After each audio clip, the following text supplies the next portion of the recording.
Baik, kita mulai ya. Eh, Seminggu sebelum Lebaran, ya, pertemuan terakhir kita sudah pelajari PDM, meskipun kalian belajar mandiri, asinkron. Saya kasih beberapa file untuk dipelajari. Nah, itu akan saya review dulu sebelum nanti kita masuk ke materi hari ini tentang penjadwalan proyek menggunakan Microsoft Project, karena memang nyambung dengan materi PDM ini. Jadi PDM ini satu metode yang berbeda jadi karakteristiknya beda dengan dengan CPM dan PET kemarin ya. Kalau kita lihat di file yang pertama ini, kita bisa melihat perbedaan antara network diagram activity on arrow yang biasa kita bikin pada saat kita pelajari CPM dan PET dengan ini activity on node. Jadi PDM itu menggunakan network diagram seperti ini, activity on node. Kenapa? Karena PDM ini punya punya karakteristik dalam hal hubungan antara aktivitas, ya. Jadi network diagramnya pun jadi berbeda gitu ya. Karena kalau menggunakan cara ini menjadi nanti jadi rumit. Bisa dibuat dengan network diagram seperti ini, tapi jadi rumit gitu ya. Contoh misalnya,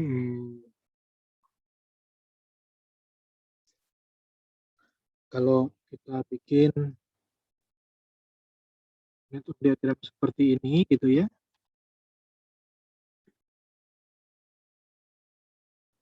Kemudian ini kan pekerjaan misalnya pasang pipa gitu ya, pasang pipa. Pasang pipa itu kan 3 tahap, dari mulai gali, pasang pipanya,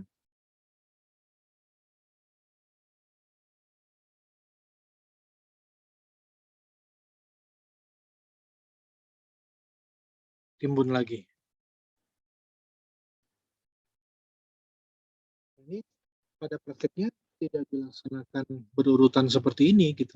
Jadi sepotong-sepotong. Jadi penggalian misalkan dibagi 2 tahap, gali tahap 1, lanjut gali tahap 2. Gali 1, gali 2. Bersamaan dengan gali 2, kita sudah bisa pasang pipa tahap 1. Pasang tahap 1.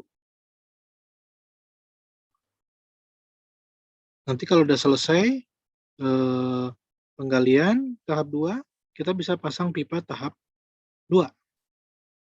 Pasang tahap 2.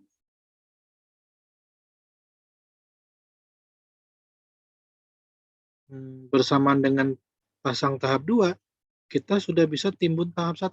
Pipa yang tahap 1 yang udah terpasang, udah bisa ditimbun. Tahap 1. Nanti kalau pipa tahap 2 udah selesai terpasang, kita baru bisa timbun tahap 2.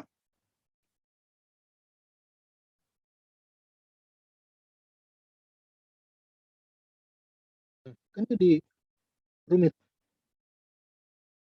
Bisa sih, tapi jadi rumit. Ini proyek yang aktivitasnya cuma 3 gitu ya. Gimana kalau aktivitasnya banyak? Nah, maka network diagramnya digunakan yang seperti ini. Jadi lebih praktis ya. Itu hal pertama yang kita mesti ketahui dari metode PDM. Nah, ini ada penjelasan berikutnya ya, nanti saya bahas dalam slide-slide selanjutnya. Jadi kemarin kita sudah belajar ada CPM ya. Ini lahir dari proyek konstruksi. Proyek konstruksi itu ciri khasnya adalah waktunya sebagian besar deterministik. Proyek konstruksi itu lebih mudah kita prediksi waktunya ya. Mau bikin dinding berapa meter persegi, pasang keramik berapa meter persegi, bisa kita prediksi. Mau menggali untuk fondasi sekian meter kubik, bisa kita prediksi. Makanya disebut deterministik. Durasi aktivitasnya deterministik. Kalau PERT itu karena lahir dari proyek riset, proyek rudal, maka kita tahu yang namanya riset itu pasti probabilistik ya. Jangankan riset lah, kalian bikin tugas praktikum aja, bikin tugas kuliah aja, waktunya bisa sangat bervariasi gitu ya. Jadi probabilistik waktunya. Contoh kemarin Elon Musk ya, SpaceX. Kan mereka sedang menguji coba roket baru yang setelah dia kirim muatan ke ruang angkasa, si roketnya bisa balik lagi ke bumi. Balik turun sendiri dan turun tegak lurus di tempat pendaratan yang diinginkan ya. Ada yang di laut, di kapal, ada yang di darat. Mereka sedang mencoba itu juga berapa kali gagal gitu ya. Berapa kali udah bagus turun, tapi berapa detik kemudian meledak misalnya. Ada yang turunnya nggak bagus sampai dia miring dan jatuh. Ada yang turunnya kecepatan meledak. Tapi juga ada yang berhasil. Jadi percobaan mereka udah berapa kali gitu ya, gagal coba lagi, gagal coba lagi. Itu probabilistik. Proyek riset umumnya begitu ya. Nah, kalau PDM ini karakteristiknya bukan pada waktunya, tapi pada hubungan antara aktivitas yang kompleks. Jadi PDM ini memungkinkan kita membuat hubungan antara aktivitas yang kompleks. Jadi yang barusan tadi ini kelihatan rumit, ini bisa jadi lebih sederhana dengan menggunakan activity on node ya. Jadi tadi sekali lagi PDM itu menggunakan network diagram yang bertipe activity on node. Jadi lebih simple. Oke, saya lanjut ke materi PDM yang berikutnya ya. Di sini kalian bisa melihat contoh bahwa pekerjaan pemasangan pipa ini kayak tadi ya, nggak harus berurutan finish to start gitu ya. Kayak tadi kan ini kemudian finish to start nih, berurutan. Begitu penggalian ini selesai, nanti pemasangan lanjut mulai. Pemasangan selesai, penimbunan mulai gitu kan. Itu namanya finish to start. Kalau bisa aja nanti dibuat, kalau yang bawah ini berarti dia dipotong-potong ya. Pengerjaannya menjadi, saya geser sedikit, pengerjaannya menjadi bertahap.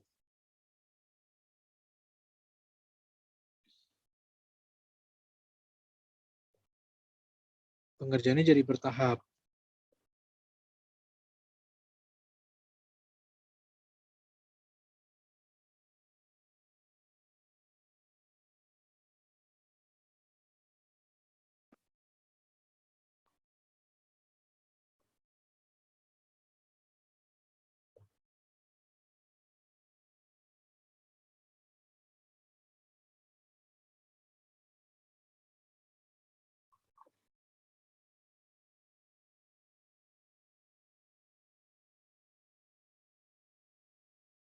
Ya, kira-kira seperti itu ya. Jadi tadi penggaliannya terbagi dua tahap.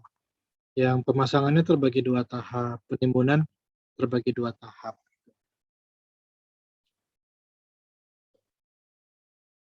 Sehingga kalau digambarkan dengan network activity on arrow, jadinya kayak gini. Kenapa harus dibagi dua tahap? Nah, itu yang saya mau jelaskan ya. Jadi di gambar ini kita bisa melihat ya, pemasangan pipa minyak, pipa PDAM gitu. Itu kan kalau kita bagi dalam kelompok pekerjaan besar itu ada 3 ya. Gali tanah pun ada sub-sub pekerjaannya lagi, pasang pipa juga ada sub pekerjaannya lagi, penimbunan mungkin nggak ada. kecuali nanti misalkan ada setelah ditimbun tanah mau di beton atau di aspal lagi, ya berarti nanti berarti punya sub pekerjaan lagi. Tapi kalau kelompok besarnya 3 ini. Jadi sekarang ini pekerjaan bukan nggak mungkin ya, tidak efisien kalau harus nunggu kayak gini, pasang pipa baru bisa mulai kalau gali tanah udah selesai semua. Nah, apa namanya, kayak gini barusan ya tidak efisien, akan butuh waktu yang lama gitu ya. Dan ya apalagi kalau kita misalnya pembangunan proyeknya itu mengganggu masyarakat gitu. Berarti gangguannya akan lama, bikin macetnya lama.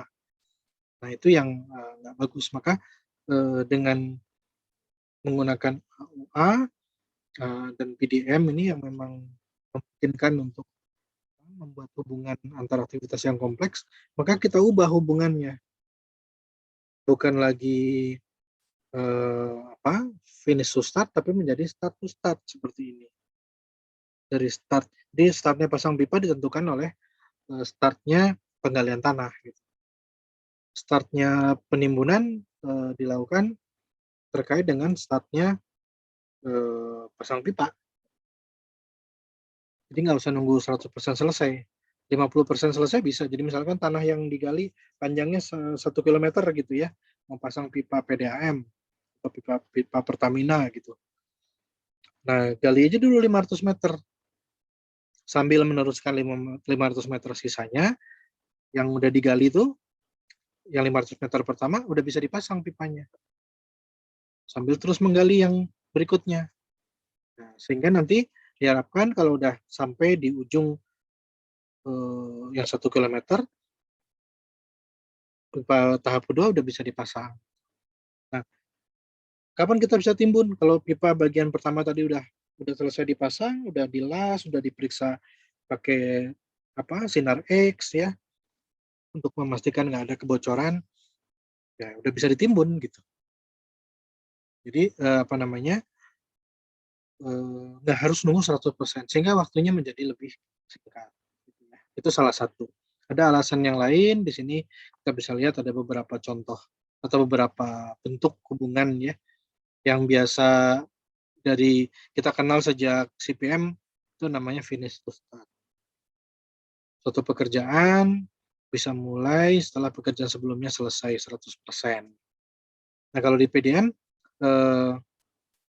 finish to start-nya sendiri bisa bisa bisa melibatkan ini jeda ya, jeda. Oke, saya tunjukin dengan gambar ini ya. Sebentar.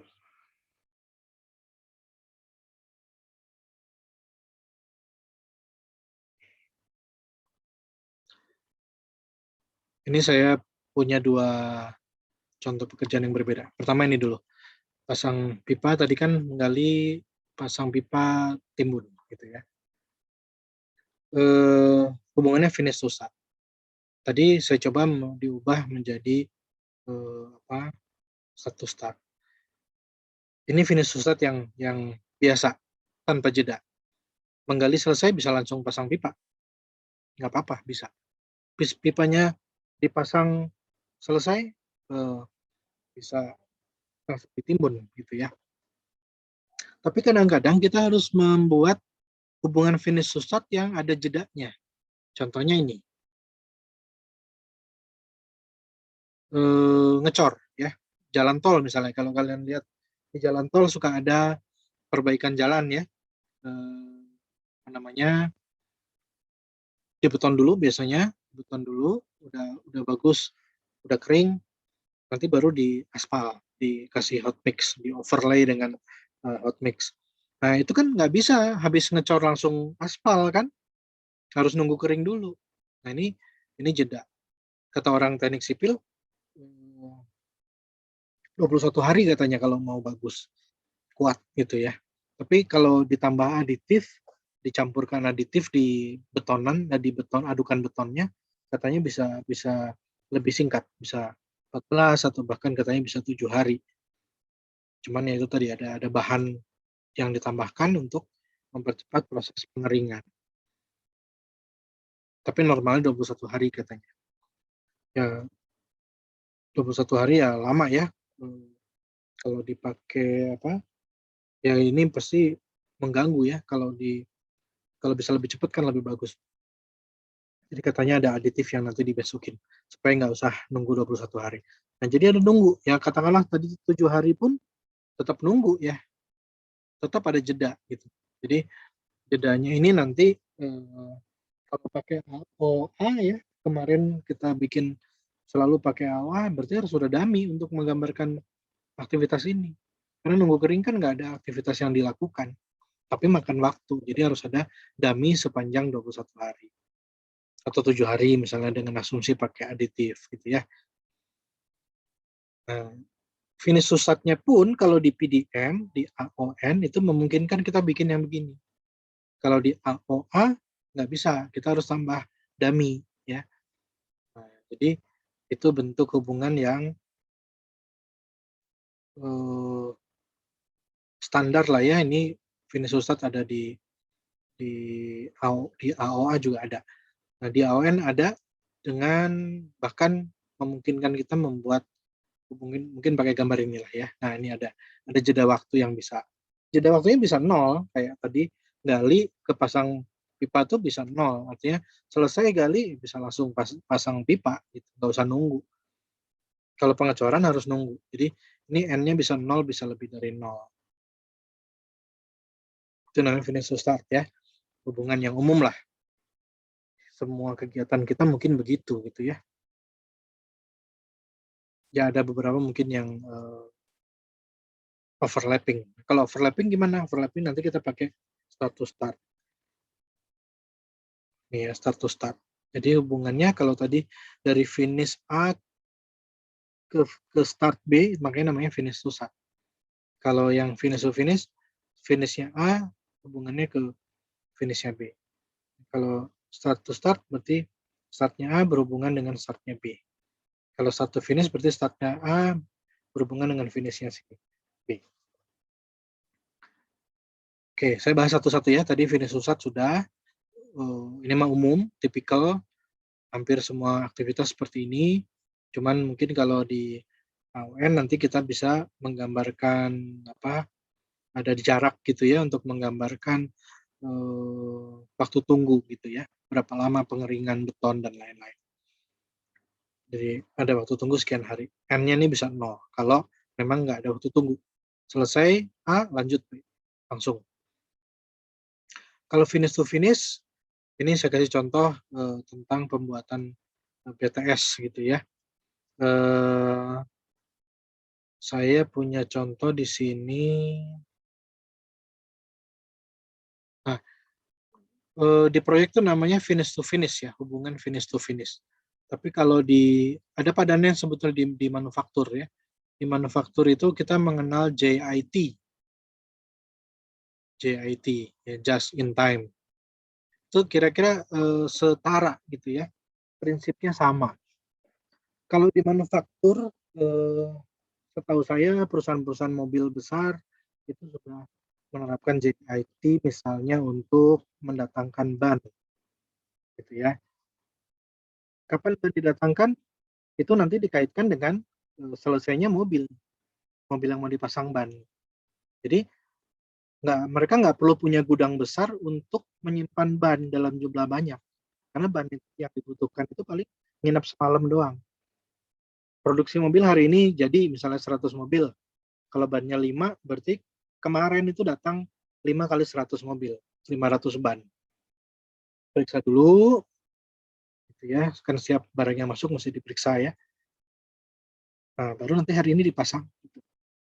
Jadi dikasih jeda sehari gitu ya, sehari sebelumnya dia udah nyampe. Tujuannya untuk itu tadi. Tujuannya untuk untuk pemeriksaan. Gitu. Oke, itu JIT. Jadi pabrik mobil besar itu ya karena mobil itu kan ini ya pesannya juga biasanya kalau kita beli mobil tuh indentnya. Kadang seminggu, kadang 3 bulan. Kalau yang laris banget ya mungkin bisa nunggu 6 bulan baru dapat mobilnya.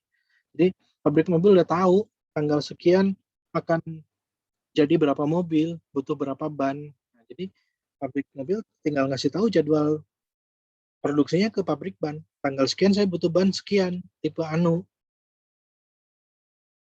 Ya udah, nanti si pabrik ban menyesuaikan kan, dia kirim.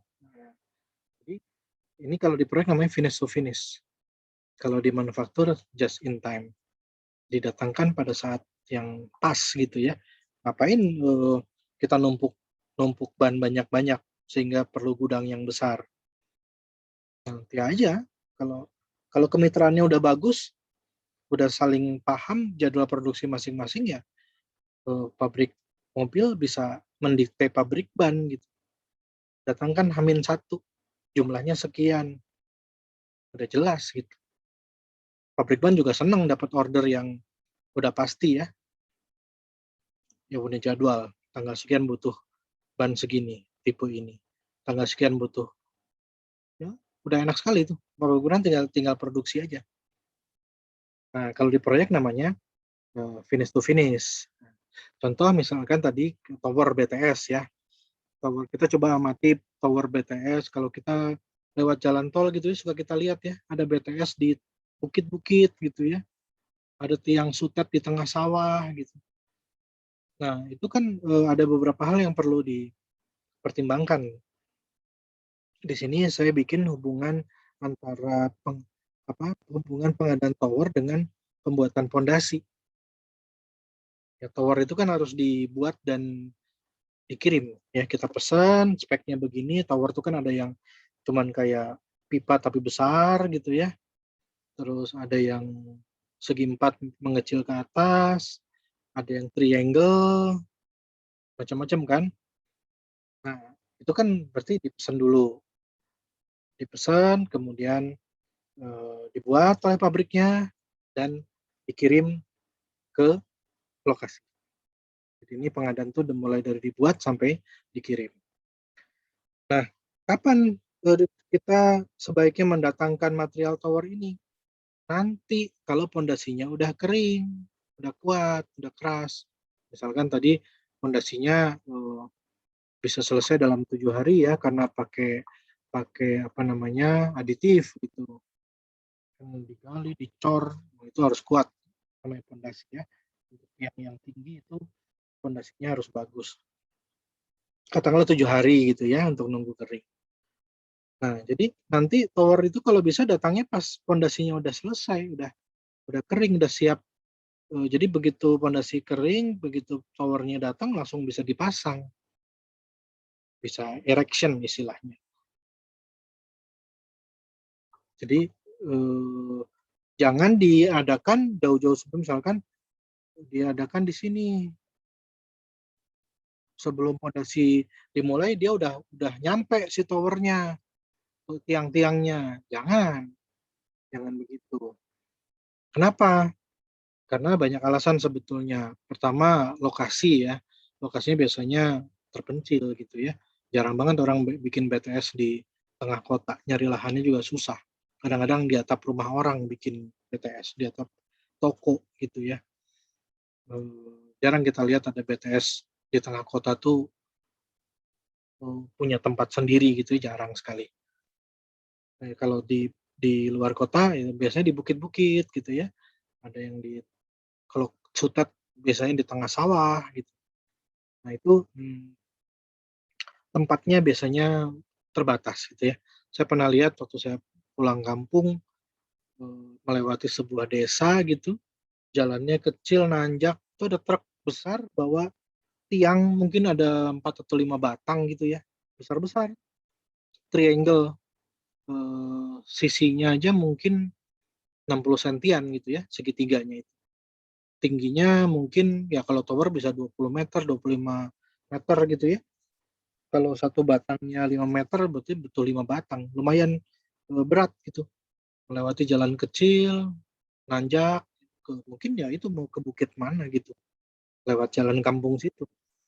Nah, tempatnya pasti terbatas. Jadi kalau si tower segitu besar nangkring di site gitu, di lokasi, sebelum sebelum dia siap, sebelum pondasinya siap, ya dia akan menghalangi kan.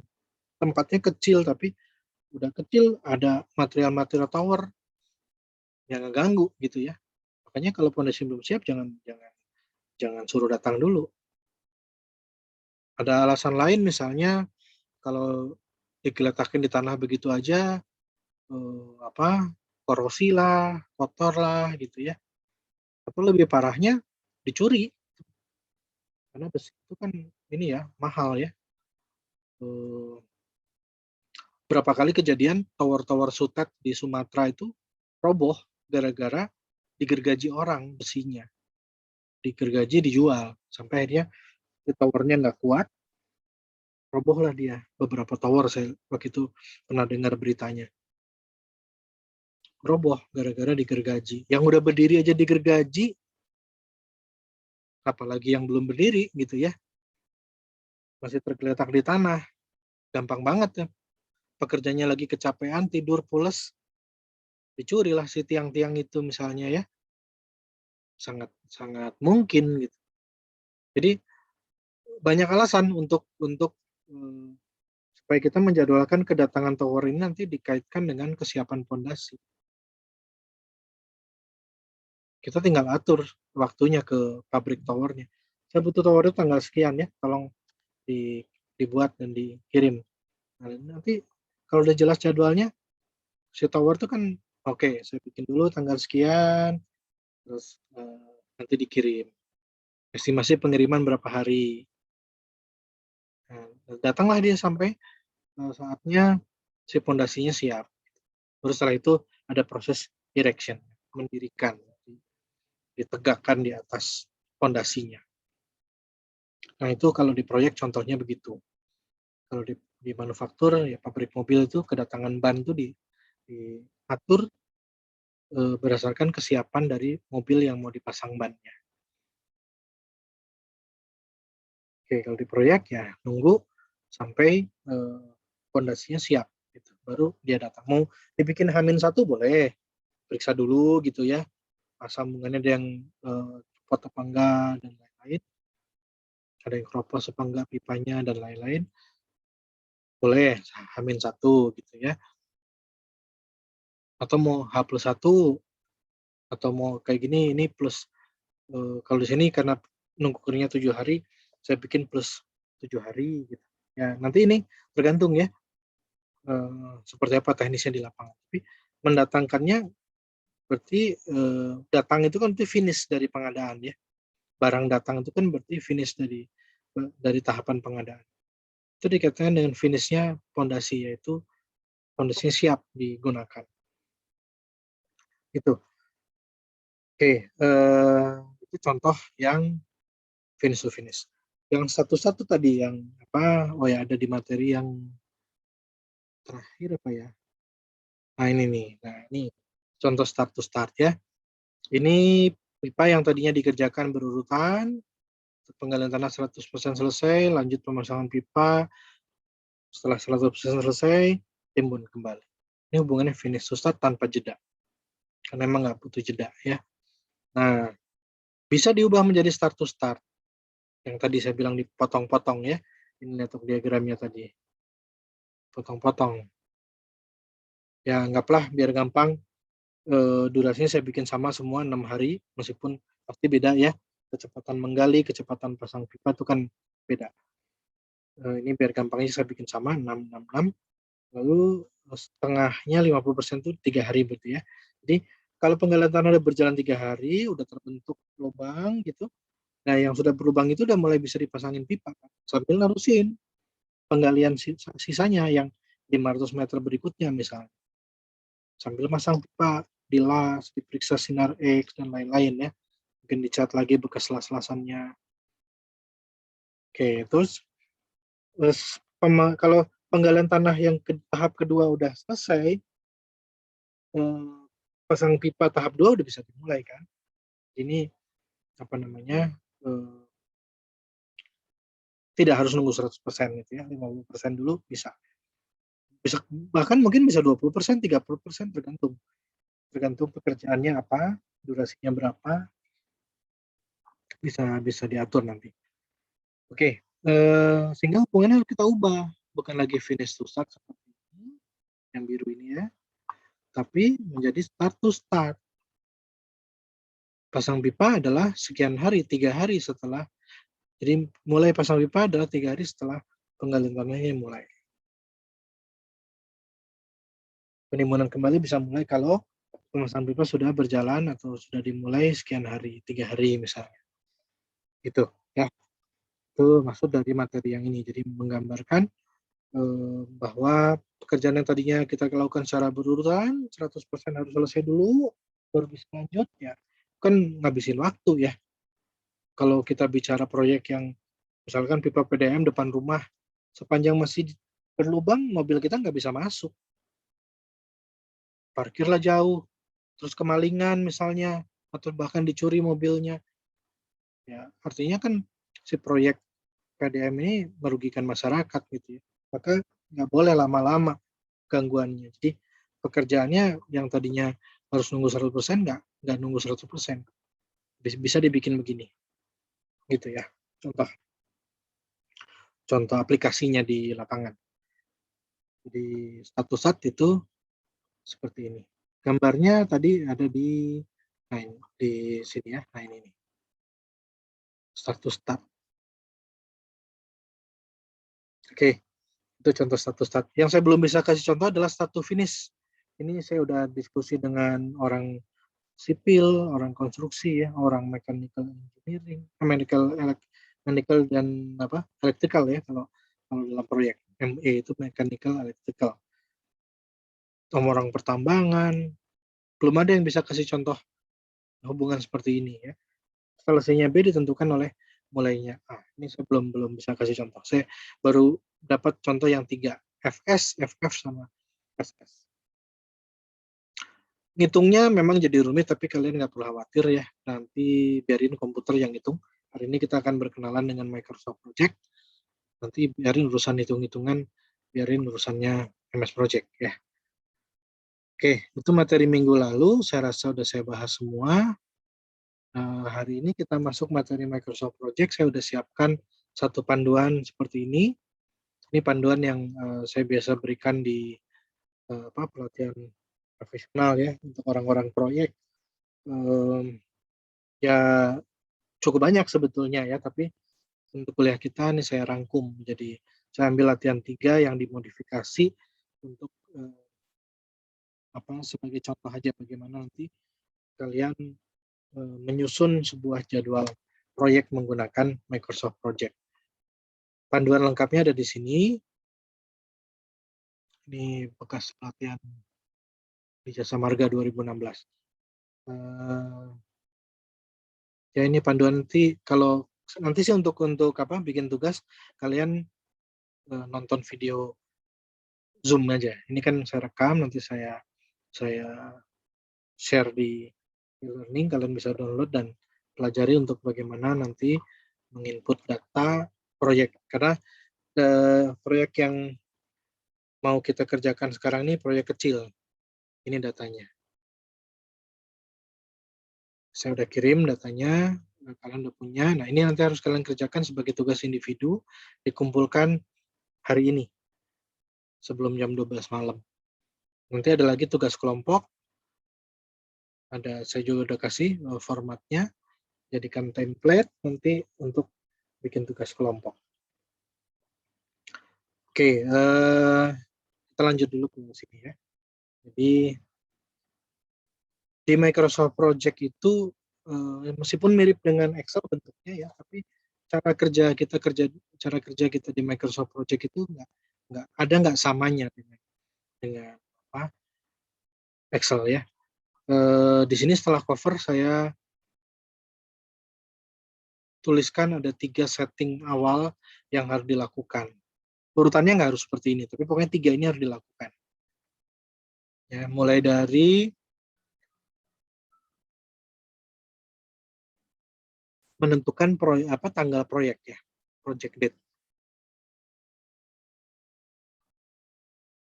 Kemudian nanti ada option, ada kalender, ada 3 itu yang wajib diubah. Jadi begitu kalian buka MS Project itu memang bentuknya mirip Excel ya, kalau kotak-kotak kolom gini. Tapi kita nggak bisa langsung main isi aja, ada prosedurnya ya. Pertama tadi kita harus melakukan 3 setting awal ini. Saya nggak akan bolak-balik ke panduan, panduan ini nanti bisa kalian buka pada saat diperlukan. Ya, ini ada 3 setting, baru kemudian kita masuk latihan. Nah, latihannya juga saya nggak akan pakai ini karena ini banyak banget. Saya pakai latihan yang kecil ya. Latihan kecil itu saya ambil dari latihan 3, saya modifikasi. Nah, itu juga kalian udah dapat bentuknya seperti ini. Oke, nanti kita akan pakai Microsoft Project. Tadi ada setting awal yang dilakukan, kemudian nanti gimana kita input datanya, itu juga ada tekniknya.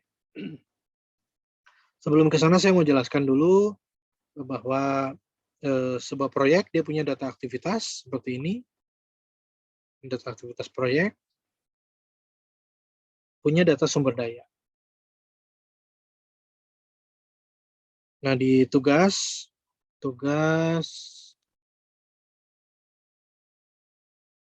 nah ini udah ada saya siapkan ya.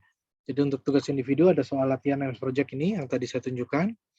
Terus ada nanti untuk tugas kelompok batas waktunya minggu depan tanggal 30 sebelum jam 12. Ini untuk tugas kelompok saya udah siapkan format data proyeknya. Jadi ini saya bagi 2 sheet ya, ada data aktivitas, ada data sumber daya.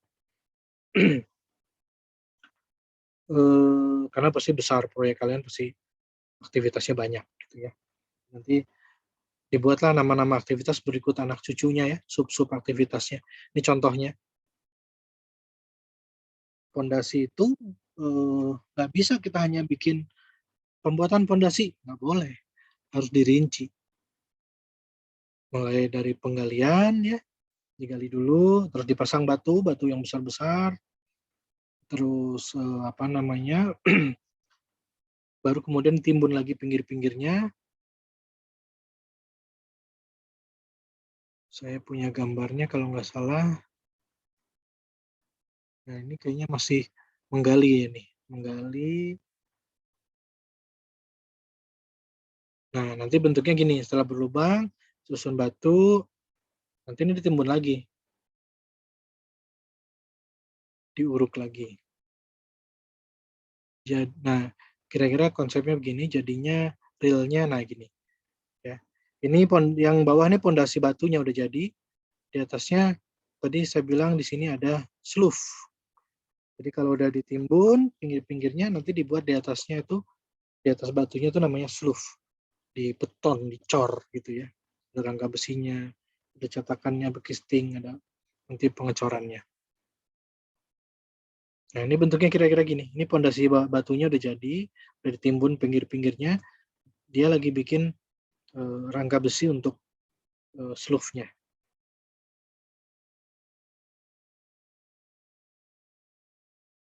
Nah, ini jadinya kira-kira gini.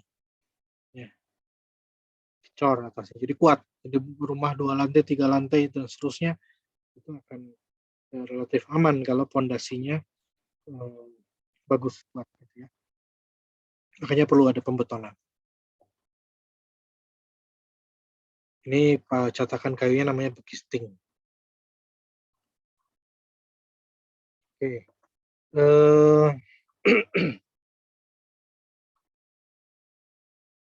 Itu tadi contoh ya, bahwa nanti menyusun nama pekerjaannya kalian harus rinci ya, harus rinci. Jadi bikin pondasi itu ada tahapannya. Ada tahapannya, kita pecah-pecah gitu ya. Jadi ada induk pekerjaan, ada anak, ini 1.1 sampai 1.4 itu anaknya, punya cucu nih. Cucunya 141, 142 gitu ya. Jadi nanti kalian bikin ini seperti ini gitu ya. Aktivitasnya ya nggak harus proyek fisik sih sebetulnya, kegiatan di apa namanya himpunan juga bisa ya, lomba futsal misalnya dulu ya, waktu saya lihat berapa kali PMT bikin lomba futsal, ada yang bikin pentas musik, itu kan proyek semua. Nah, aktivitasnya pasti ada nama-nama realnya ya. Jadi jangan seperti contoh saya ini A1, A1, A2, ini mah contoh ya. Karena saya sulit cari proyek real yang sedikit gitu. Jadi ini ngarang aja. Nanti saya minta kalian bikin ini ya yang rinci ya. Contohnya tadi ini. Oke, nah, itu tugas kelompok 1 minggu waktunya. Kemudian balik lagi ke data ini. Nah, jadi data proyek itu terbagi dua, data aktivitas sama data sumber daya. Oke, ini aktivitasnya ada berapa nih? Sebetulnya sih cuman 15 kurang 4, cuma 11 ya. Karena ini kan A, B, C, D ini kan cuman summary istilahnya, pekerjaan induk. Real activity-nya adalah yang ini, level paling rendah ya. Oke, durasi. Nah, durasi ini sebetulnya dapat ngitung ya. Kalian nanti boleh apa namanya? Ya, kalau boleh boleh estimasi lah, nggak harus data asli gitu. Karena kita ya mungkin sekarang lagi sulit juga ya. Proyek-proyek itu lagi banyak juga yang berhenti. Sulit mungkin cari datanya. Jadi kalaupun dapat ya data estimasi juga nggak apa-apa. Sebetulnya ada kalau buat TA mah ada ininya ya, ada hitungannya untuk menentukan durasi dan jumlah jumlah tenaga kerja yang dibutuhkan. Jadi durasi mah boleh estimasi. Kemudian hubungan antara aktivitasnya kayak apa? Nah, prediktornya kalau di AON itu atau di PDM bisa seperti ini. A2 ini dimulai 2 hari setelah A1 dimulai. Nah, maka notasinya kalau di tempat kalian belum ada ya, karena memang ini saya hide dengan warna putih, sekarang saya munculkan dengan warna merah. Jadi kita harus menuliskan notasi begini di MS Project supaya MS Project bisa menghubungkan satu aktivitas dengan yang lain dengan benar. Itu pentingnya kita bisa membuat notasi PDM ini. Kemarin saya udah kasih contoh ya, di sebelum Lebaran, materi sebelum Lebaran, ada materi tentang, nah ini, bagaimana membuat network diagram AON. Ya, ini saya kasih warna-warna nih, supaya kalian paham datangnya angka 1 ini dari mana, warna S-nya ini yang coklat dari mana, dan seterusnya ya. Nah, ini ya, jadi 1 tuh mewakili aktivitas nomor baris dari aktivitas. Jadi kalau A ini ditulis di baris 1, maka dia disebut aktivitas 1. Jadi kita nggak perlu peduli dengan nama aktivitas yang panjang ya, karena nanti yang dicatat itu nomor barisnya. Di 1 itu mewakili A, karena A di baris 1. Lalu start yang es coklat ini dari sini. A1-nya kan start dulu, nih gambarnya di bawah. Kemudian 3 hari setelahnya, 3 hari setelah A dimulai, si B dimulai juga. Nah, berarti ini yang coklat S pertama itu S-nya si A, startnya A, kemudian yang B 3 hari kemudian start. Jadi 1 mewakili A, S yang pertama mewakili startnya si A, S-nya yang kedua mewakili startnya si B, dan 3 ini adalah jedanya, berapa hari. Berapa hari jeda dari A ke B. Kalau setelah berarti ini kan setelah hijau semua, berarti plus. Bisa juga sebelum, kalau sebelum berarti minus gitu ya. Nanti di soal yang latihan MS Project ada tuh yang minus. Ini contoh aja membuat diagramnya seperti ini, termasuk membuat notasinya. Nah, kita harus bisa nih bikin notasi ini. Oke, kalau digambar jadi seperti ini. Ya, kita bisa melihat hubungan ada satu start, start to finish, finish to start, finish to finish ya. Oke, lanjut ke data yang tadi. Di panduan ini nanti kalian ikutin untuk mendapatkan detailnya ya. Dari rekaman video kan mungkin detailnya nggak terlalu jelas, nanti bisa lihat sini. Oke, balik lagi ke data tadi.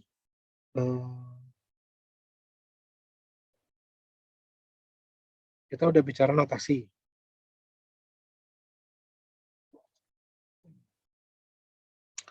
Jadi ini kenapa 2SS plus 2? Karena pertama A1 dimulai. A1 itu kan nomor baris 2 kan?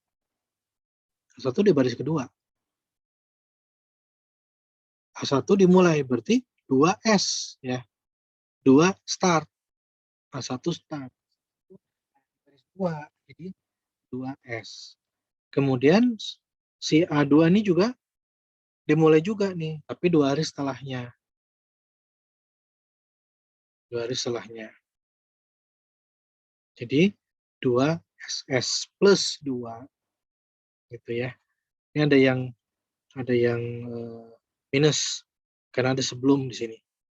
Dimulai 2 hari setelah 2 hari sebelum B1 selesai. B1 selesai berarti B1F. B1 itu 5F ya kan? Lalu si B3 ini dimulai berarti S. 2 hari sebelum min 2. Itu yang min yang setelah yang sebelum. Kalau plus setelah, min sebelum. Lalu ada lagi yang nanti predesornya ada 2. Dia tergantung kepada 2 pekerjaan sekaligus. Nah, terus yang ini sama dengan kalau yang begini berarti finish to start dengan jeda 0. Nulisnya cukup aktivitas pendahulunya aja, nomor barisnya. Oke, lalu ini data resource-nya ya. Kalau tadi untuk tugas kelompok mah saya pisah karena besar. Dari sini ini contoh aja. A1 butuh 1 tukang, 3 helper. Udah, cuman itu. A2 dikerjakan oleh subkontraktor 1. B1 dikerjakan 1 tukang, dibantu 6 helper, dan seterusnya. Ya, ini kebutuhan suku daya. Kemudian di bawah sini ada harga satuan. Harga satuan artinya 60.000 ini adalah ongkos kerja per orang per hari tukang. Ini data lama ya, masih 60.000, sekarang udah 200.000 kalau nggak salah. Helpernya udah 100.000. Ini angka lama. Jadi satu tukang dibayar sehari 60.000. Satu helper dibayar sehari 30.000. Gitu maksudnya. Harga semen misalkan 50.000 per sak. Harga pasir 50.000 per meter kubik misalnya. Nah, ini semua harga satuan. Nanti ada lagi harga atau biaya per paket pekerjaan. Kalau pekerjaannya borongan, diserahkan ke subkontraktor ya. Karena memang tidak semua pekerjaan bisa atau boleh dikerjakan oleh main kontraktor utama. Bangunan Unpad Setiabudi itu dibuat oleh PT Adikarya, BUMN konstruksi yang cukup terkenal gitu ya, cukup besar. Sama dengan Waskita Karya gitu ya, BUMN di bawah Kementerian PU. Nah, itu nggak boleh masang listriknya oleh Adikarya juga. Masang listrik ada perusahaan khusus yang memang ahli, tenaga kerjanya bersertifikasi. Dia tahu kabelnya harus yang kayak apa, sikringnya ukuran berapa. Ya, butuh orang yang khusus pengetahuannya tentang listrik. Jadi harus dikerjakan oleh subkontraktor listrik. Nanti urusan pemadam kebakaran misalnya. Pemadam kebakaran juga ada ahlinya. Ada ahli yang menangani yang bisa memasang alat gitu ya. Macam-macam kan, ya pipanya, ya sensornya, ya sprinkle-nya, belum nanti pompanya, dan lain-lain. Jadi ya ada yang ahli. Lalu lift misalnya ya, di kampus kita juga ada lift, itu juga harus ahli, ada subkontraktor, masing-masing punya fungsi sendiri-sendiri. Main kontraktornya nggak boleh menggarap semua, gitu ya. Nah, kemudian kita pernah juga kan kemarin belajar tentang resource leveling ya. Nah, di sini kita juga ada kasus levelingnya. Gimana menyelesaikannya menggunakan software, caranya bagaimana? Oke, ini datanya ya. Kalau nanti kita masuk ke MS Project, sekarang sih nonton aja dulu. Nanti ngerjainnya kalian lihat rekaman video Zoom kita. Nanti ini kan saya rekam, nanti saya upload. Kalian lihat dari situ atau lihat panduan. Ya, nanti detailnya lihat panduan, tapi untuk ngerjakan tugas cukup lihat rekaman Zoom kita ini. Pertama tadi saya bilang, kalau kita mulai bekerja dengan Microsoft Project, kita harus setting 3 hal. Ya, saya akan mulai dari tanggal proyek. Ya. Kita bisa pilih mau menentukan start date atau menentukan finish date. Kalau pilih finish date, kita harus masukin finish date-nya kapan, akan selesai kapan. Kapan mulainya, komputer akan ngitung sendiri. Sebaliknya kalau kita pilih start date, kita akan diminta ngisi start date-nya, mau mulai kapan proyeknya, finish-nya kapan, nanti komputer yang hitung. Jadi kita cukup mengeset ini, misalkan proyeknya akan dimulai 1 Juni misalnya gitu ya.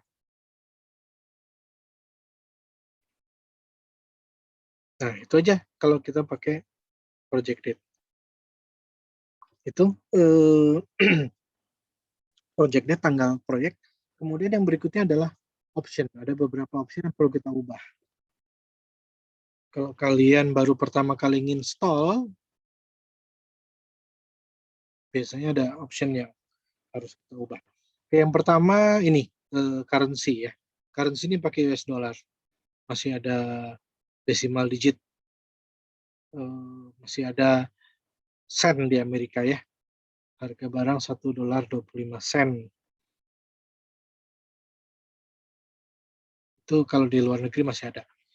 Di Singapura gitu ya misalnya ya, itu masih ada barang 1,5 sen, 1,25 sen. Nah, kalau di Indonesia kita pakai rupiah, ini nyarinya panjang nih, daripada bingung pencet I aja. Nah, nanti muncul tuh IDR. Kalau kita sudah pilih itu IDR, nanti simbolnya berubah jadi RP, terus decimal digitnya 0. Karena Microsoft udah tahu duit kita udah panjang banget ya. Kalau 1 juta ditambah 0,00 lagi kan tambah lebar kolomnya. Jadi decimal digitnya 0. Kalau tadi yang US masih 2 ya, masih memungkinkan ada uang dalam satuan sen. Kemudian kalau itu display, kemudian schedule ya. Schedule ini yang perlu kita cek adalah pertama ini, show assignment unit S. Nah, ini kalau baru install itu kalau nggak salah percentage defaultnya percentage. Saran saya ini diganti jadi desimal. Kenapa? Karena kalau desimal kita mau mengalokasikan 3 orang, ya saya tulis 300 aja, 3 aja. Tapi kalau pakai percentage, yang ditulis harus 300, 300%. 300% kan 3 kan 3 itu kan artinya 300%. Jadi saya lebih suka desimal. 3 ya 3, 5 ya 5. Oke. Yang kedua adalah new task created. Ini sebaiknya harus, malah bukan sebaiknya, harus diganti ke auto schedule. Terus satuan dari tenaga kerjanya, man hours, man days, itu nanti biasanya akan jadi dasar perhitungan honor. Nah, ini bisa diganti mau pakai hours atau days. Tergantung ya, kalau proyek konstruksi mungkin orang lebih suka pakai days, man days satuannya. Tapi kalau orang-orang IT mungkin harus hours, karena mereka dibayarnya per jam ya. Saya pernah dulu mau memperbaiki server, salah satu harddisknya rusak, saya kontak IBM, karena servernya merek IBM. ada IBM kirim fax ya. Di situ ditulis ongkos kerja teknisinya itu adalah 400.000 per orang per jam. Dia akan kirim 2 teknisi untuk mengganti hard disk server lab tahun 2000 berapa ya? Mungkin 2008, 2009 gitu. Ongkos kerjanya 400.000 per jam. Harga hard disknya 13 juta satu. Gila IBM ya, kalau perusahaan-perusahaan besar tuh harganya gila-gila. Karena mahal, jadi lucu, server itu harganya utuhnya tuh 26 juta, tapi hard disknya satu 13 juta. Jadi kalau hard disknya rusak dua-duanya, sama aja dengan beli server baru gitu. Nah, karena mahal banget ya, harga barangnya mahal, ongkos kerjanya mahal. Nah, kebetulan ada asisten Elsik yang keluarganya punya toko komputer. Nah, saya kirim aja ke sana. Saya telepon, nih saya punya IBM server seri sekian, hard disknya rusak, tolong diganti bisa nggak? Dia sanggup.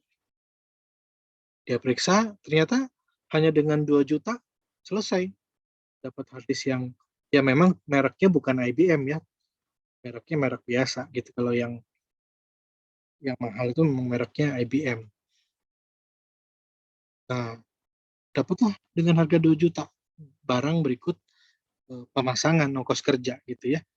Mungkin ongkos kerjanya udah dihitung gratis lah, udah include di harga gitu ya. Tapi kalau IBM nggak bisa, IBM yang datang itu harus diongkosin 400.000 per orang per jam. Jadi kalau dia 3 jam apa bahkan masang sambil nginstal ngetes mungkin ya, 3 jam aja udah 1,2 satu orang gitu ya.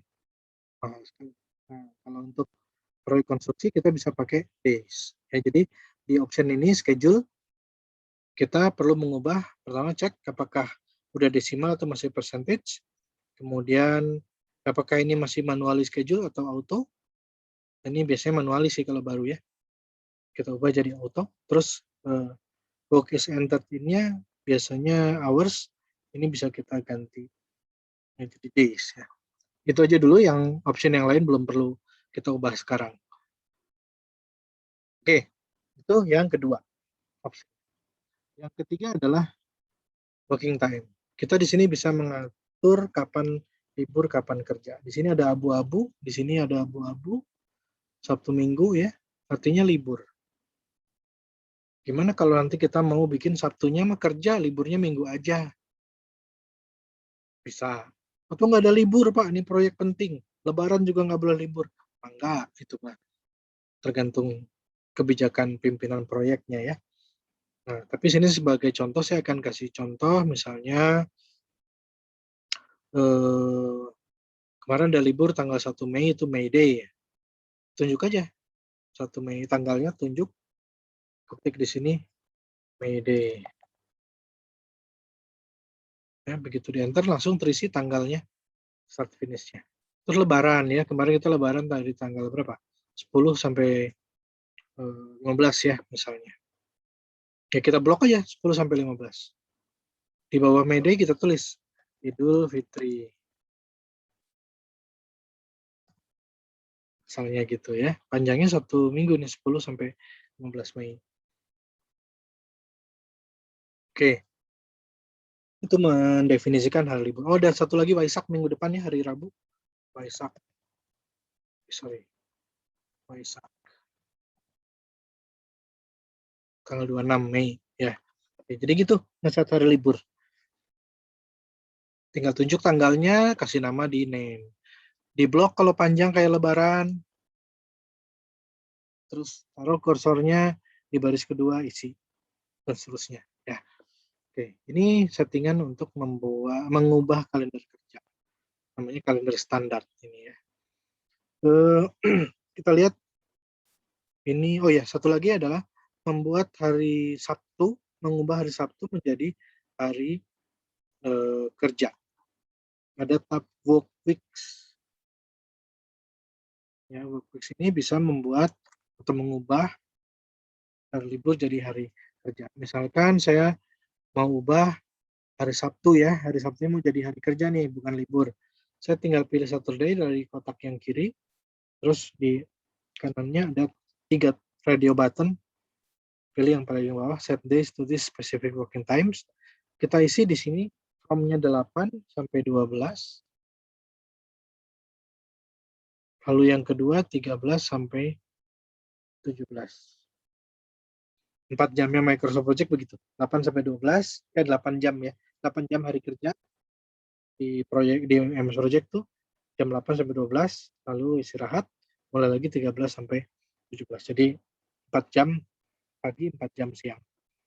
Nah, istirahatnya nggak boleh ditulis. Ini adalah jam kerja, working times. Jadi ini adalah jam kerjanya nggak usah kelihatan ya. Ada sih 12 sampai 13 bisa istirahat, tapi nggak jangan dicantumkan di sini. Oke ya. Ini kalau saya klik oke, maka nanti Sabtu ini menjadi putih. Kecuali yang udah didefinisikan libur ya. Nah, ya kan? 8, 22, 9 putih. Karena sekarang Sabtu sudah jadi hari kerja. Kalau Minggu mau digituin juga ya bisa. Minggunya diklik juga. Set hari kerja, tanggal jam kerjanya kayak tadi. Oke ya. Selesai kita dengan kalender kerja. Kita udah lihat putih di sini. Tapi di sini belum. Nah, Sabtu ini akan putih kalau saya klik oke di sini. Nah, Sabtunya putih ya, udah nggak libur. Liburnya hanya Minggu. Nah, kemudian ini bulan Jul.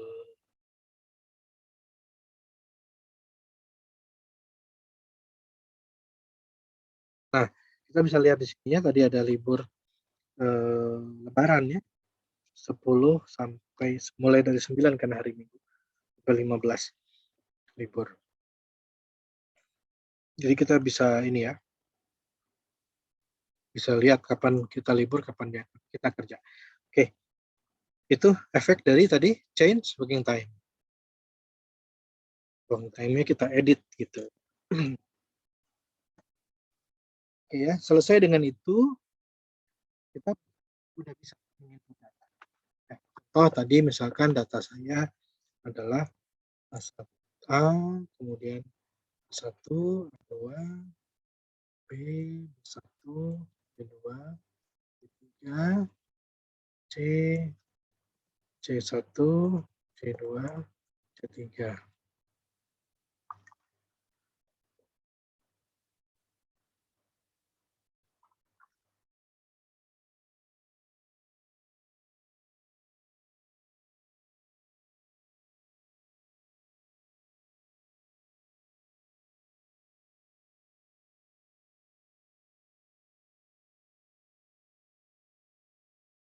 Oke,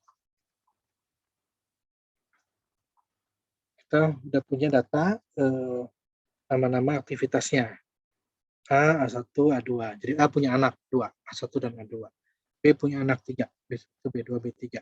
Nah, ini kita akan bentuk strukturnya ya, karena di sini kelihatan strukturnya. Ada induk, ada anak. Caranya adalah kita ngeblok si anaknya. Terus di menu task ada tombol hijau ke arah kanan. Nah ya, jadi kelihatan dia bergeser ke kanan.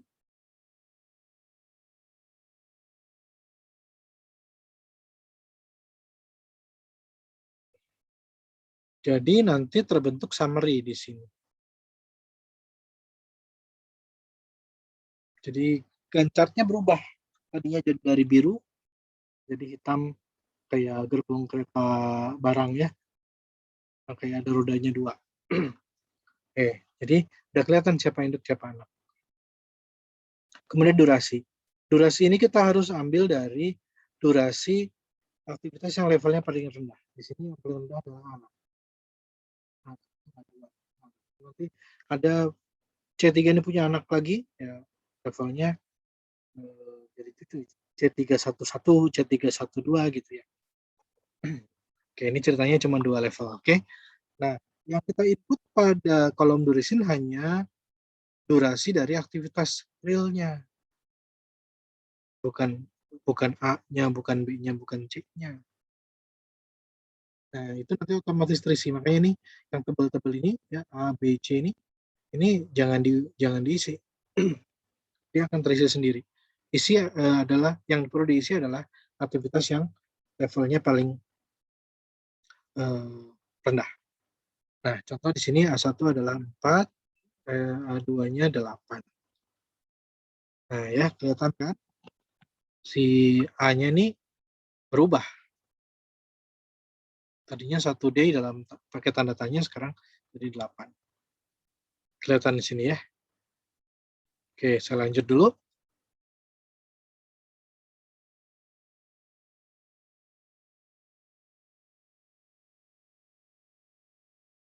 Jadi kita nggak boleh ngisi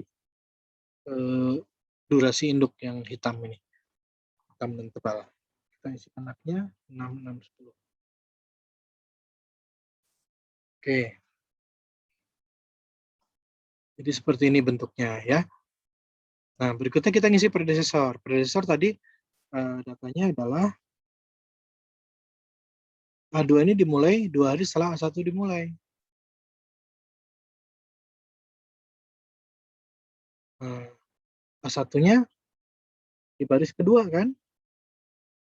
Hubungannya status start kan? Jedanya berapa tadi? 2 hari. Itu di enter terbentuk ini, dan ini gambarnya betul kan? A2 itu 2 hari setelah A1. Ada selisih waktu 2 hari. Start to start. Makanya di sini SS. Oke, biar cepat ini saya copy aja ya. Saya copy aja. Kalian udah tahu maksudnya pasti.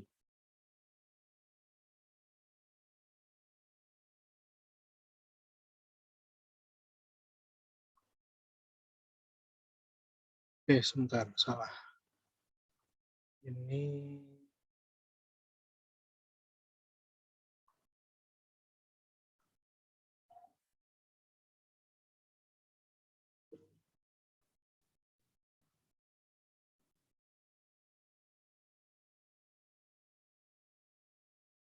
ya, ini kelewat.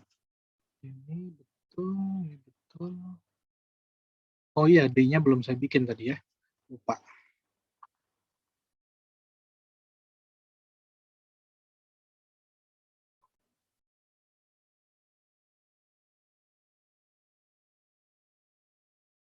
Oke, saya ini deh. Oh, benar-benar. Jadi D-nya memang belum saya bikin. Ya, harusnya ada D. Pesan lebih.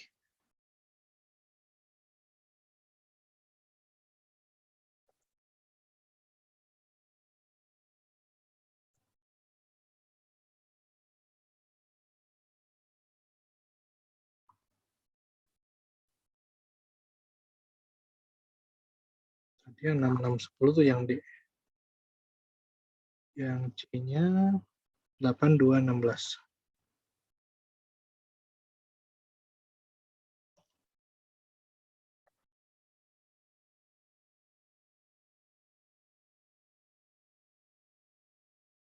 Oke. Dan durasi udah masuk. Si induknya otomatis tuh terisi ya. Jadi dia ngambil dari paling kiri sampai paling ujung. Paling kanan ya. Gitu. Oke, ini tadi sekali lagi kita punya predecessor udah jadi, kita tinggal tadi udah saya jelaskan ya kenapa-kenapanya. Oke. Jadi seperti ini kira-kira. Ini yang minus tuh karena tadi ada sebelum ya. B3 itu kan dimulai 2 hari sebelum B1 selesai. Jadi minus. Ini garisnya.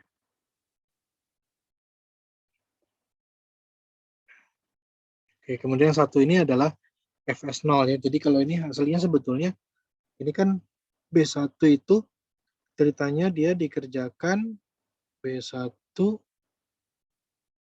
sorry. Ini B2 ya. B2 dikerjakan setelah B1 langsung. B1 selesai langsung B2. Jadi itu kalau saya tuliskan adalah 5 FS0. Harusnya gitu ya. Kalau pakai format baku seperti itu. 5 FS0. 5 adalah B1, FS hubungannya finish to start, tidaknya 0. Kalau di enter, jadi 5 doang. Jadi istimewa memang FS0 itu karena itu adalah hubungan proyek yang paling primitif gitu ya. Itu dipakai di sini. Finish to start. Nah, di sini tadi ya, di sini yang finish to startnya 0 kan di 5, di 6 ini. Sebenarnya ada finish to start 0, tapi nggak usah ditulis. Tapi kalau ada plus atau minnya ya begini. Ada yang min, ada yang plus. Oke, kalau 2, nah nanti hati-hati kalian tergantung Windowsnya nih. Kalau Windowsnya udah bahasa Indonesia mungkin nggak bisa pakai koma. Nanti kalau nggak bisa pakai koma, coba dengan 7,9 gitu. Pakai titik koma, jangan koma. Kalau nanti nggak bisa ngetik ini ya, ngetik 7,9, 11,3. Artinya apa ini? Artinya pekerjaan D1 itu tergantung ke pekerjaan 7 dan pekerjaan 9. B3 dan C1. Ya, ini sama dengan B3 dan C1. Ya, ini 11, 13. Ini. Jadi, apa namanya, kelihatan hubungan satu dengan yang lain tuh dari network tuh bisa kelihatan jelas. Jadi, kita bikin notasi juga, nanti ngeceknya lihat aja gambar. Kalau Gantt-nya udah sesuai dengan logika pengerjaannya, ya udah aman gitu ya. Oke, sekarang kita masuk ke resource. Jadi kita akan mulai menginput data resource. Tadi kita punya data resource seperti ini kira-kira ya. Ini contoh-contoh kecil aja. Sekarang saya coba pindah dulu ke menu resource ya. Ada di menu view atau di menu gadget ini, resource. Oke, saya akan bikin nama resource-nya ya, sesuai data yang tadi. Ada tukang, ada helper, ada semen, ada pasir, ada apa tadi, PT subkontraktor, saya singkat aja PT X, PT Y, PT Z gitu ya. Jadi kita punya 7 resource. Nah, kita pertama ubah dulu nih tipe materialnya. Terus labelnya. Semen misalkan sak, ini meter kubik pasir, dan seterusnya ya. Kalau untuk yang work ini nggak bisa diisi.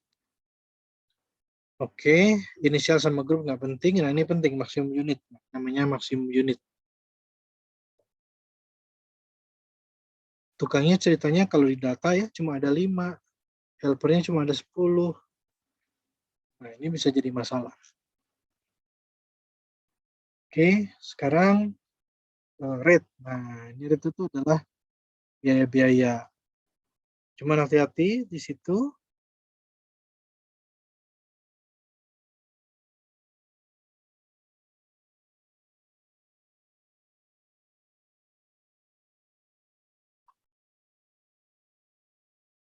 Nah, datanya ada ya di soal ya.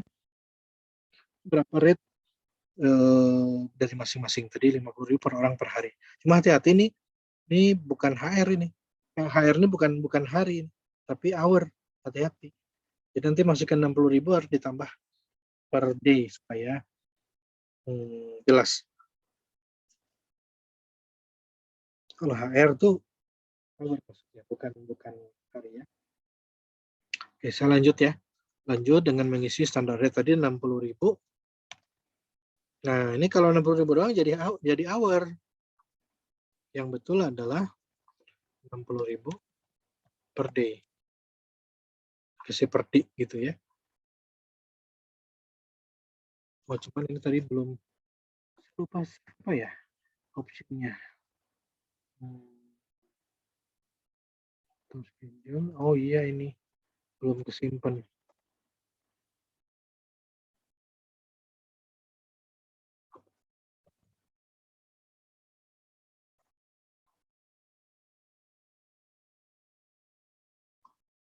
Currency-nya tadi masih dolar.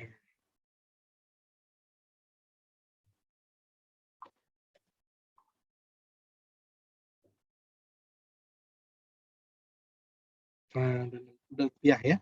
Nah, tapi HR-nya bukan hari, tapi hour. Tadi helpernya 30.000 per day. Semennya 50.000 per sak. Pasirnya 50.000 per sak. Per meter kubik.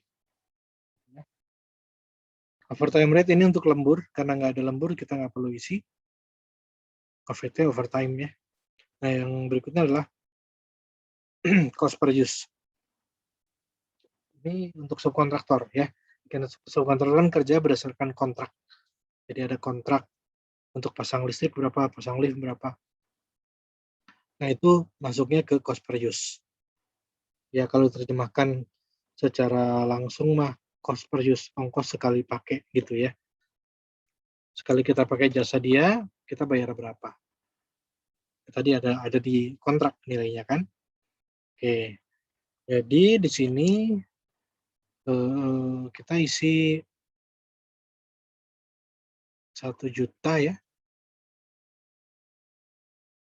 50.000.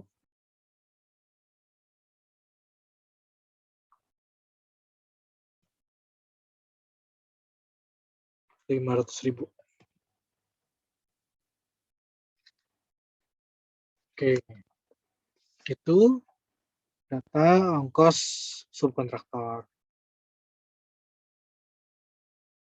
Tidak dikalikan durasi, nggak dikalikan tenaga kerja, pokoknya satu paket segitu berdasarkan nilai kontrak. Nah, kemudian kapan uang itu harus kita siapkan? Untuk tukang dan helper daerah harian ya, rata-rata di apa prorated itu prorated di rata-rata 1 bulan.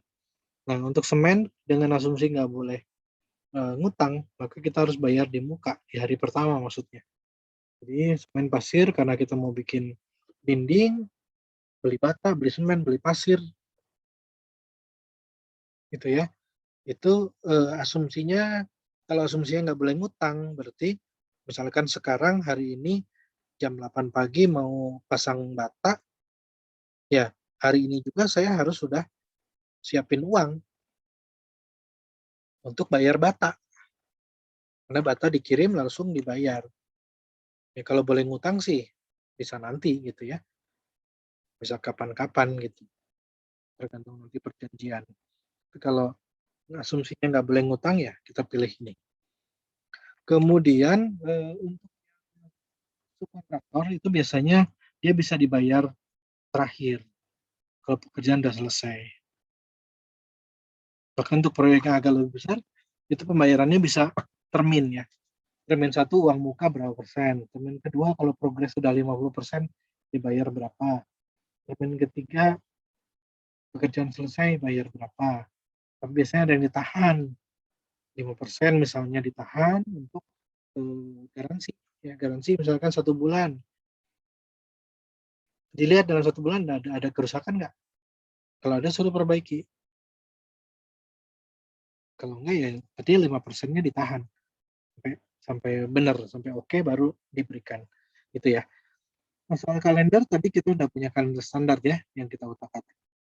Nah, tapi kita boleh nanti pada praktiknya boleh mengubah, nggak harus sama satu resource dengan resource yang lain, kalender kerja bisa beda. Ada orang yang kerjanya cuma Senin sampai Sabtu, ada yang kerja Senin sampai Minggu, atau kerjanya 3 shift dan lain-lainnya. Nanti ini bisa diganti.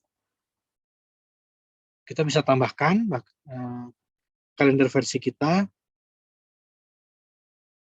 boleh juga ganti. Kalau tambahkan nanti kita bisa punya daftar baru di sini, tambah 1. Oke. Data ketersediaan sudah beres. Ya, sudah kita input semua. Berikut detail datanya. Kita akan kembali ke Gantt chart untuk mengisikan kebutuhan. Nah, ini perlu hati-hati ya. Kita tarik nafas dulu sebentar.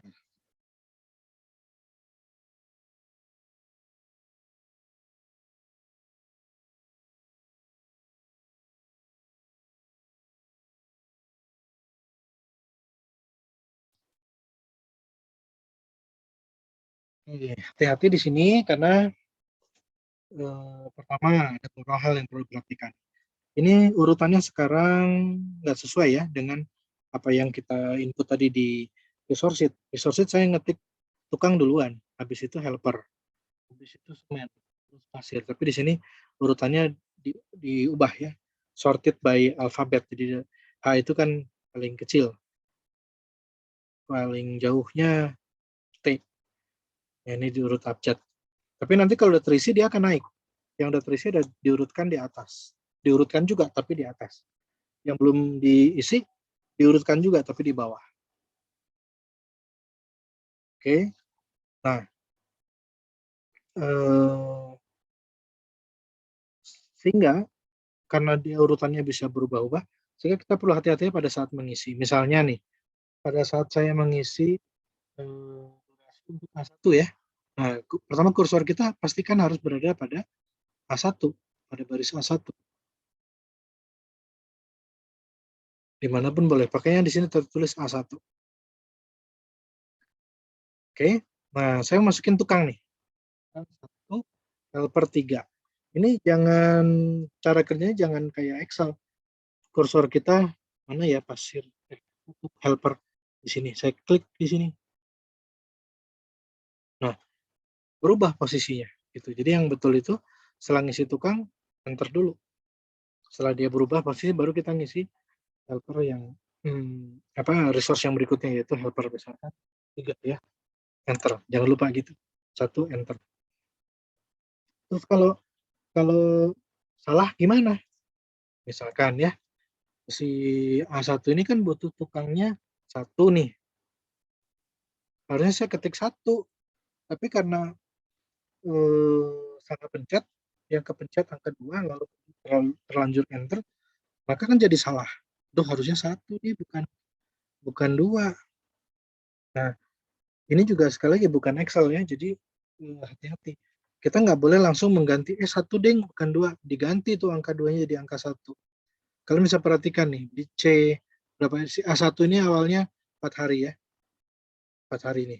Lalu kalau ini saya enter, tukangnya tadinya 2, lalu saya ganti jadi 1, maka durasinya berubah nih jadi 8. Kalau di MS Project, setiap sel yang berubah nilai, warnanya jadi berubah biru muda. Tuh ya, jadi berubah jadi 8. Padahal saya cuma mengganti 2 jadi 1. Harusnya 4 ya. Durasinya tidak berubah jadi 8. Jadi kalau kita ganti langsung di sini, itu kita dianggapnya mengubah, nambah, mengurangi. Nah, terus gimana dong kalau mau ngebetulin supaya nggak berubah durasinya? Ya yang salah remove dulu. Ada tombol remove kan? Baru kita isi. 1 benar. Jadi gitu ya. Jadi kalau salah jangan langsung timpa, remove dulu baru isi yang baru. Ini 3. Tukang 1, helper 3. Ya. Terus A2. A2 ini dikerjakan oleh subkontraktor 1 ya, oleh PTX 1 unit.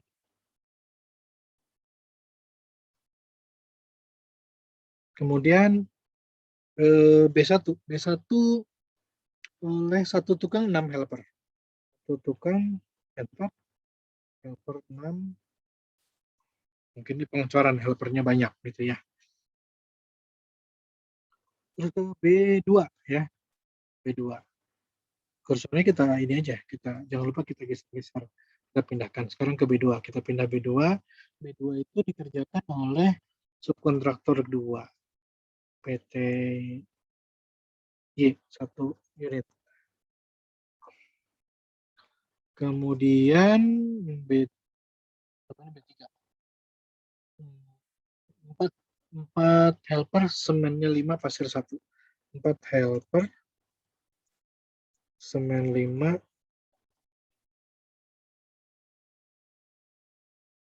pasir 1.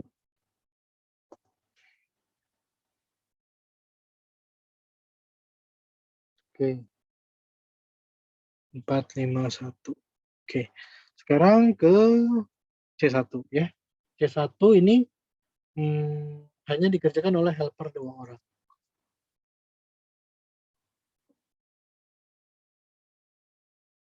Kemudian C2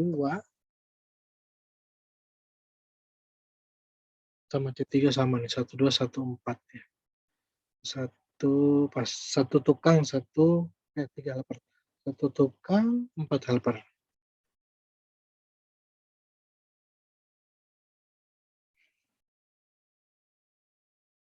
Oke, kemudian D1. D1 ini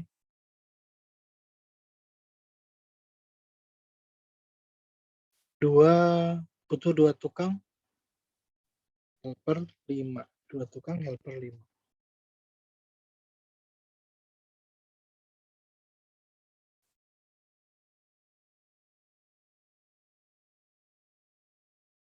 Oke, 2 helper. Oke.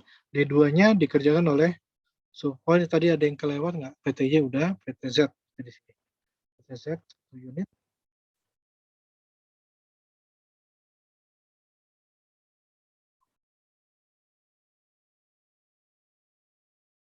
Oke, terakhir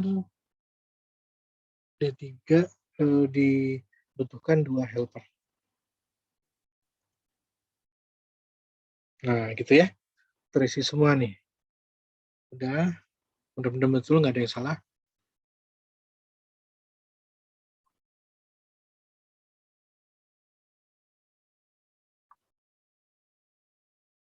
Nah, kita lihat di sini ada orang-orangan warna merah nih. Ada keterangannya kalau kursornya ditaruh di situ. This task has resources assigned which are over allocated. Ini artinya kira-kira resource-nya itu dialokasikan melebihi ketersediaannya. Cuma tersedia 10, dialokasikan 12, dialokasikan 15. Pada saat yang sama, pada hari yang sama. Nah, itu namanya over allocation namanya. Kalau resource yang mengalami over allocation adalah istilah yang dipakai adalah over allocated. Jadi resource-nya over allocated ya. Di sini istilah which are assigned which are over allocated. Resource-nya mengalami over allocation atau biasa disebut over allocated. Oke ya. Jadi dia kenapa? Kita bisa lihat di sini. Dia mengalami kelebihan beban gitu ya. View detail. Nah, di sini biang keroknya ketemu di sini ya. Ini numpuk kan D1, B1, B3, D1.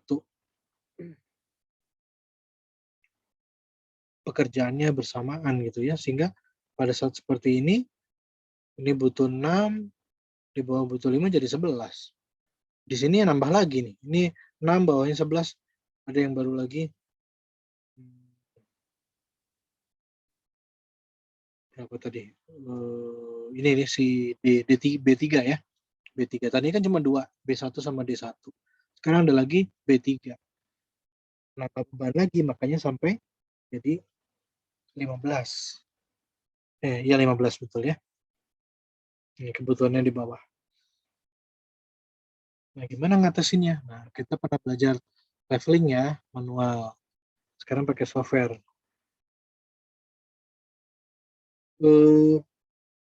Pertama kita coba level only within available stack. Ya, lalu klik level all, jangan klik OK ya, klik level all. Nah, masalah selesai, helpernya udah hitam. Di sini kolom indikator juga udah kosong.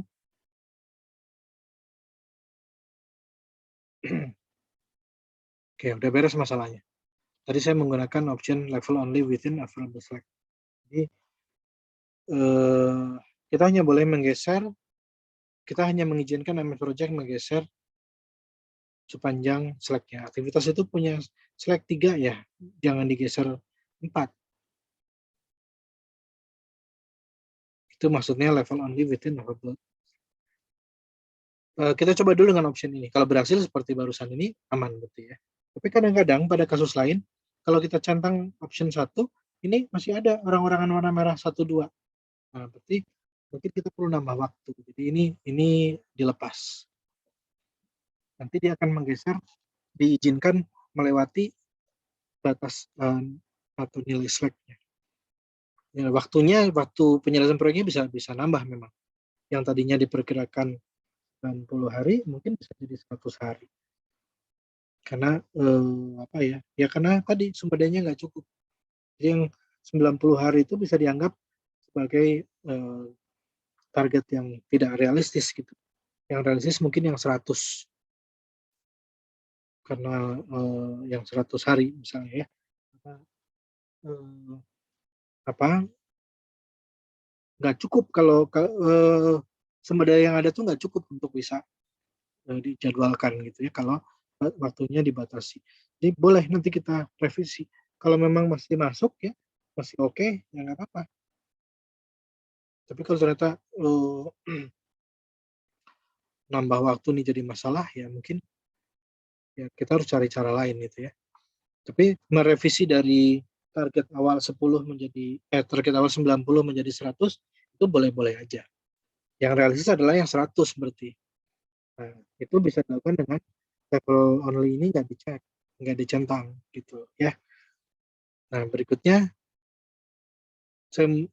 tadi kan udah ini ya, udah terbukti ya. Di klik yang level only aja udah selesai masalahnya. Apalagi kalau ini nggak dicentang ya. Ya nggak melakukan apa-apa karena memang udah oke. Tadi kita coba level only ini. Sekarang kita coba leveling can create split.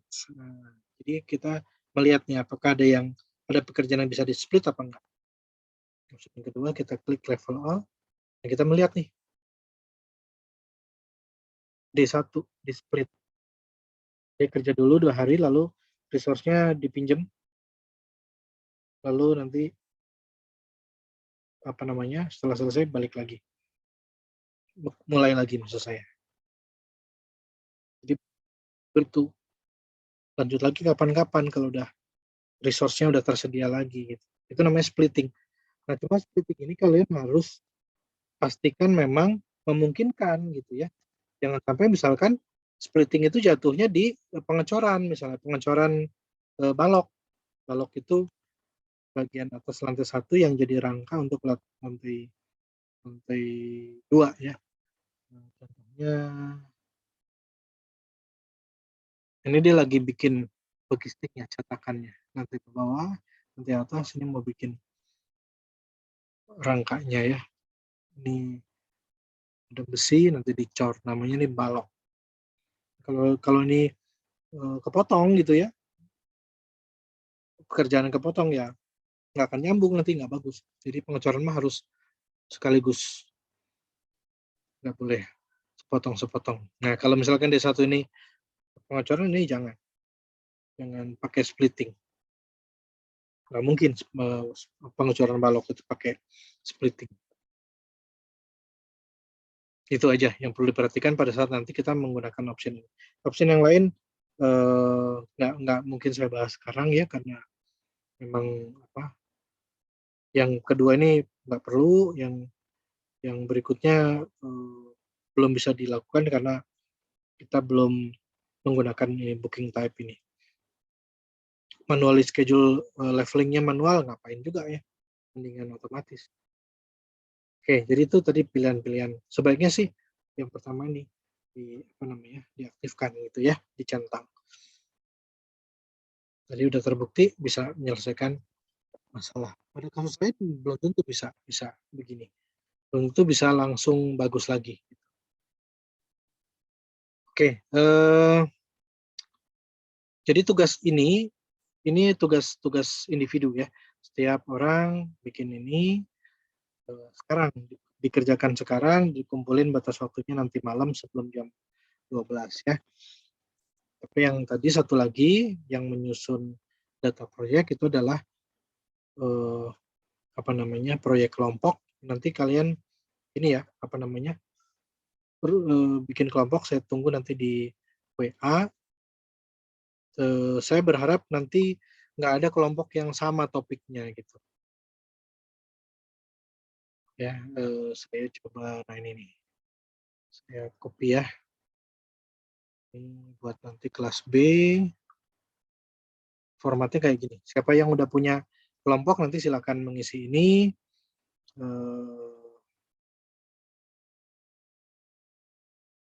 Kalau sampai ada yang sama ya, yang berhak untuk menggunakan judul itu adalah kelompok yang pertama kali gitu ya. Jadi saya menghindari topik yang sama biar nggak ada contek menyontek gitu. Biasanya kalau sama suka sok mintalah. Jadi kalian nggak merasakan bikin tugas dengan baik gitu ya, karena ada sebagian yang nyontek. Makanya saya pengen setiap kelompok itu beda-beda topiknya. Silakan aja diskusi, nanti yang udah siap lempar di grup. Topik itu boleh dibahas. Jadi minggu depan baru bikin datanya dulu ya, bikin ini dulu, mengisi ini. Aktivitasnya apa, hubungan antar aktivitas sampai alasan, terus sumber daya. Nah, ada 2 tab ini. Ya, kalian isi dua-duanya, tinggal ini diubah aja nanti ya, disesuaikan.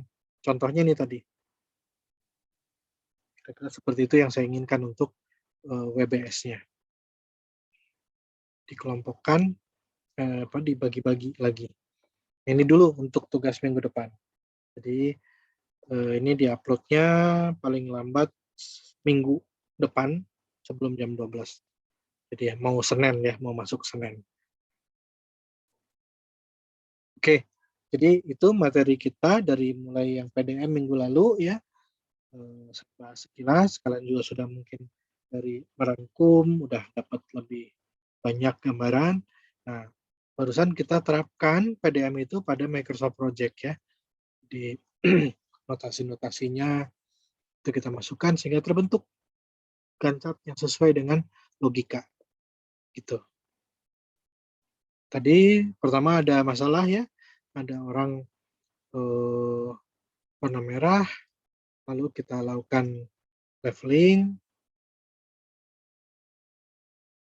Nah, selesai masalahnya. Pada kasus lain belum tentu, bisa jadi masih ada 1-2 yang merah, bisa jadi ada yang nggak bisa diapa-apain lagi.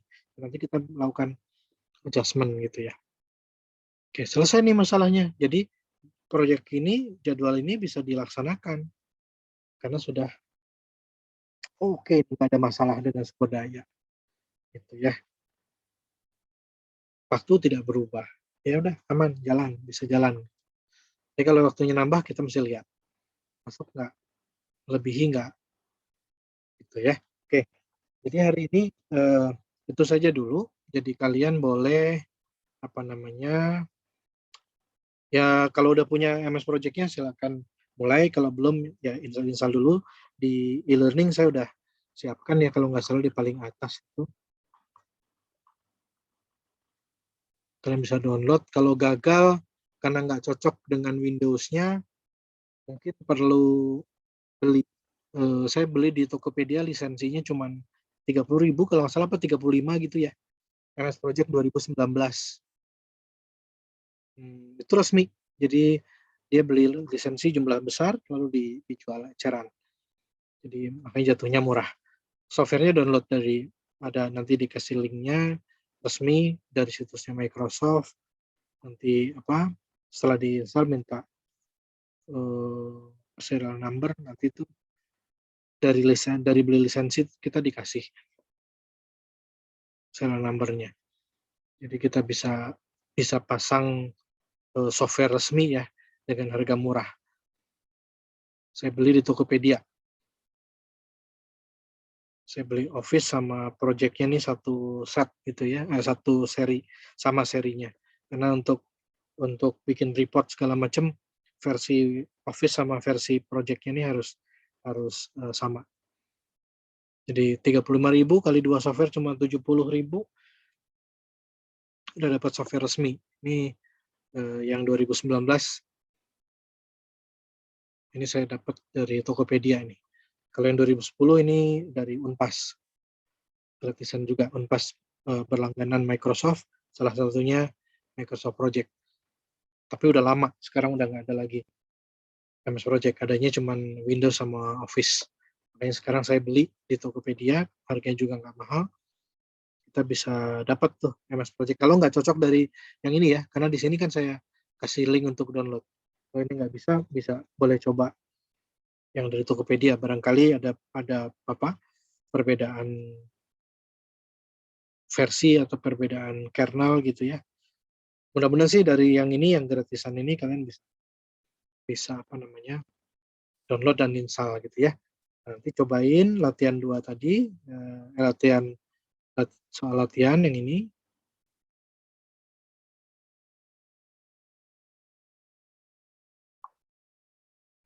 Nanti ini hari ini ya, sebelum jam 12 malam.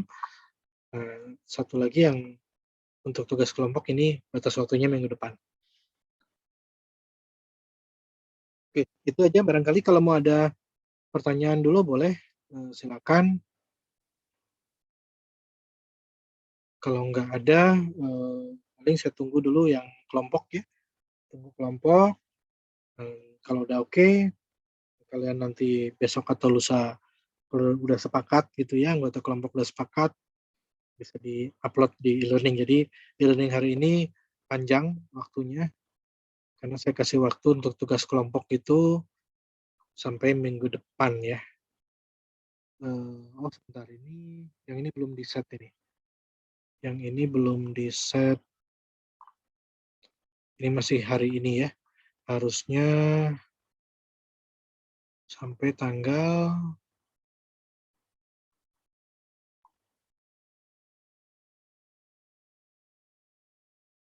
31.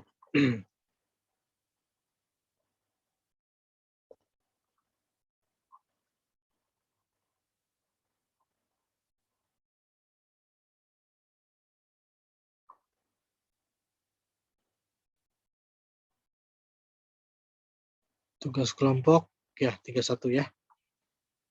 Jadi 1 minggu tugas kelompok. Jadi kalian perlu apa namanya, diskusi dulu pakai Zoom aja lah, nggak usah datang ke rumah teman ya, takut nanti terjadi penularan. Kita masih harus menghindari kontak langsung, jangan sering kumpul-kumpul, bikin Zoom aja lah. 40 menit nggak apa-apa, putus, nanti bikin lagi, buka lagi, atau gantian gitu ya. Pokoknya ya mungkin diskusi 40 menit cukup lah. Kalian menentukan kelompok, lalu menentukan topik, dan nanti ya bikin ini bisa pakai Google Sheet ya. Jadi kalian semua bisa lihat gitu. Atau mau share ini juga bisa, share screen di Zoom. Jadi nanti ini diskusi rame-rame tentang menyusun ini ya, karena menyusun ini nggak boleh sembarang juga, ada logikanya gitu ya. Nanti bisa saling kontrol lah antara anggota kelompok. Ini untuk minggu depan ya. Jadi untuk minggu ini, yang hari ini cukup ini aja. Kalian ikutin tadi cara-cara saya. Kalau bingung lihat panduan, atau nanti sebentar lagi nih saya ini yang kelas A udah selesai, yang kelas B nanti saya ini juga saya rekamannya saya upload juga. Oke, kalau nggak ada pertanyaan, saya akan tutup kuliah kita. Silakan kalian manfaatkan waktu yang tersisa untuk install, untuk nyoba-nyoba. Panduannya kalau memungkinkan untuk di-print ya, karena kalau nggak di-print saya khawatir repot bacanya ya. Ini. Karena ini detail nih, langkah-langkahnya detail sekali, step by step-nya. Jadi kalau nggak di-print biasanya agak repot gitu. Ya, jadi lakukan tadi setting awal ya, kalender, date, terus option, baru kemudian tadi masuk ke file yang ini. Ini ada, tinggal download, nanti ini kalian masukin ke MS Project untuk hari ini. Minggu depan itu baru sampai ke datanya, belum sampai MS Project. Minggu depan kita diskusi dulu, kalau udah oke, kalian boleh lanjut dengan membuat MS Project-nya. Kita masih ada 2 minggu sebelum UAS, kita bisa manfaatkan ya. Oke, kalau nggak ada pertanyaan saya tutup Zoom-nya, saya tunggu kelompoknya di WA ya.